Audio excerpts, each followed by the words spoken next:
C'est un choc, c'est un classique du championnat de France. Nîmes reçoit au Parnasse le HBC Nantes avec l'ambition pour les Nantais de venir enfoncer encore un peu plus des Nîmois en plein doute. 4 défaites consécutives et l'ambition à l'inverse pour la Green Team devant son public de relever la tête après la gifle reçue face à Ivry il y a une semaine. Avec Lucas Delabretèche, donc le croisé sans ballon. Julien Bosse, le renversement, pas de solution peut-être dans l'intervalle hors secteur. Thibaut Brié qui entre très fort intérieur. Beaucoup de côté latéral dans cette première attaque. Et le premier réflexe, le ballon détourné.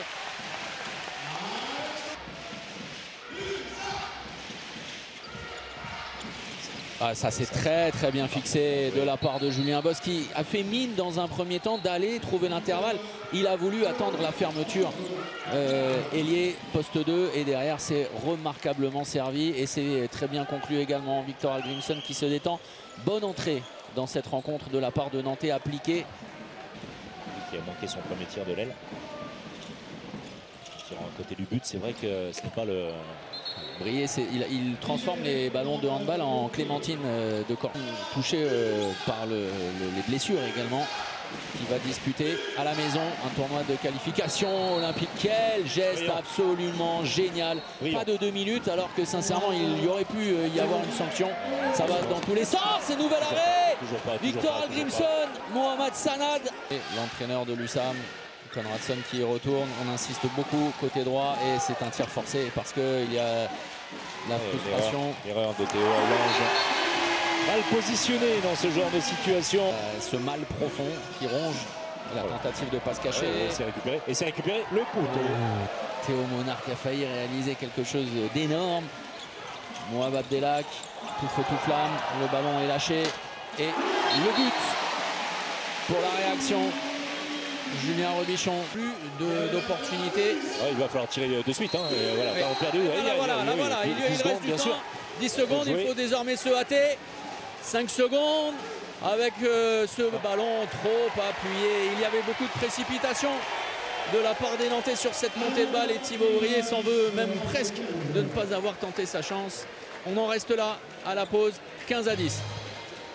L'impression que nous a laissé cette équipe nantaise avec beaucoup de sérieux et d'application. On va voir notamment sur le début de la seconde période savoir si Nantes est capable de continuer à imprimer cette domination, savoir si le sentiment de révolte entreaperçu sur les 3 dernières minutes de la première période est encore palpable côté nîmois. Il va falloir se réveiller de toute façon. Il va falloir que le public du Parnasse joue un rôle essentiel pour tenter de déstabiliser cette belle machine huilée qu'est le H. Avec Jean-Jacques Aquevillo. C'est pas mal, c'est beaucoup moins bien sur la fin. Ça passe, Premier ballon perdu, ça ressemble s'y méprendre. L'état de l'équipe à cet instant, il n'y aurait vraiment aucun adversaire plus favorable qu'un autre. Super finition de Julien Robichon. Avec François Xavier au programme. Saint-Raphaël en déplacement. Une équipe qui est en train pour le moment d'être en tête face à Montpellier. 23-21, il reste une vingtaine de minutes. Un autre déplacement à Limoges parce que ça dépend de la régénération personnelle. Ça c'est plutôt très bien joué. C'est bien, la solution passe par Montpellier clairement depuis 10 ou plus de 10 minutes. Et on est revenu à cet écart de plus 5 en faveur de Nîmes. On est revenu à 0 en seconde période par rapport aux 15 à 10 de la fin de la première. Disons que quand ça enfle, ça ne dure pas de la gravité. Oui, bien sûr. Il attaque à nouveau, encore Colby Odriozola, peut-être. C'est un ballon qui va revenir à 4 longueurs et ça peut peut-être relancer les choses. Et cette fin de match. Oh, quel arrêt important! Quel arrêt de Victor Hallgrímsson qui vient climatiser le Parnasse, prêt à prendre feu, hein, clairement. Il est très fort dans les duels dans cette seconde période, Victor Hallgrímsson, notamment face à Julien Robichon, disons-le clairement, et dans une situation de contre-attaque. Hein. C'est-à-dire un duel, oui, mais des joueurs nîmois qui arrivent très vite, et c'est peut-être le problème d'ailleurs, très vite et trop près avec quand même un gabarit extrêmement imposant dans ce genre de situation. Ah, ça c'est bien joué, c'est bien lâché. Là, les deux passes après contact et la réponse d'Alexandre Demaille qui peut être l'homme fort de la fin de rencontre. Allez, il va falloir marquer avec Mohamed Abdelhak. Une fois, peut-être, Sissoko, le ballon est lâché, Antic, et c'est sifflé. Ça a été sifflé aux grandes dames des Nîmois. Oui, mais pourquoi ça a été sifflé? C'est quand même mis à 20 ans. Ouais, c'est un titre incroyable acquis par les filles. Une Croatie face à la Hongrie.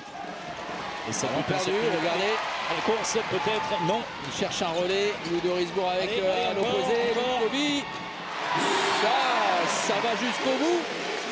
Et bien voilà, 4 buts. Le temps perdu infini qui s'égrène inexorablement. C'est terminé. Voilà, Nîmes qui ne va pas vers le but. Nîmes qui tire de manière assez incohérente. Ça aurait pu être fait tout de suite. Ah, voilà, si c'est pour faire ce genre de choses, c'est comme dans nos jours heureux. Hein. Si c'est pour dire ce genre de truc, autant fermer sa bouche. Vous avez vu le film, soirée cinéma. Ah oui, bien sûr. Voilà, en tout cas, écoutez, Nantes va s'imposer. Et malgré quelques temps faibles et quelques désorganisations, Nantes mérite tout simplement cette victoire. Avec l'un des plus petits scores de l'histoire du duel entre l'USAM et Nantes. Avec l'un des plus petits, Toto. Jérémy. Exactement, je vais passer un petit coucou de buts marqués par Nantes. 25 seulement pour l'instant. On est dans la dernière minute. Alors que dire pour l'USAM qui dépasse les 20 péniblement. Après, écoutez, on fait parfois un métier de marchand de tapis. Hein. On a essayé d'entretenir le suspense, même si on se regardait.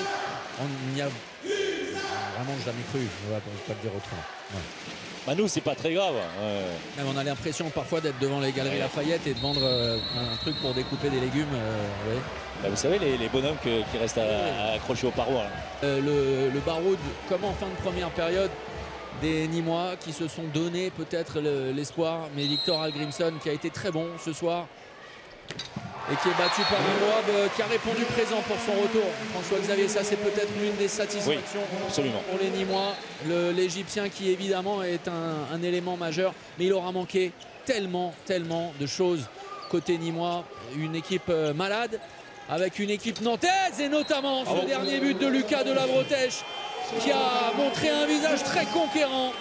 La fin de ce périple après Kristianstad et cette victoire, c'est un nouveau succès pour les joueurs du H avec beaucoup de tension sur cette fin de rencontre et notamment côté Thibaut Brié avec cette victoire et ces 2 points supplémentaires pour mettre la pression sur Paris qui jouera demain en déplacement à Aix-en-Provence. 5e défaite consécutive pour Nîmes. Le doute et les doutes continuent pour cette équipe de la Green Team. Nantes a bien répondu présent dans ce rendez-vous.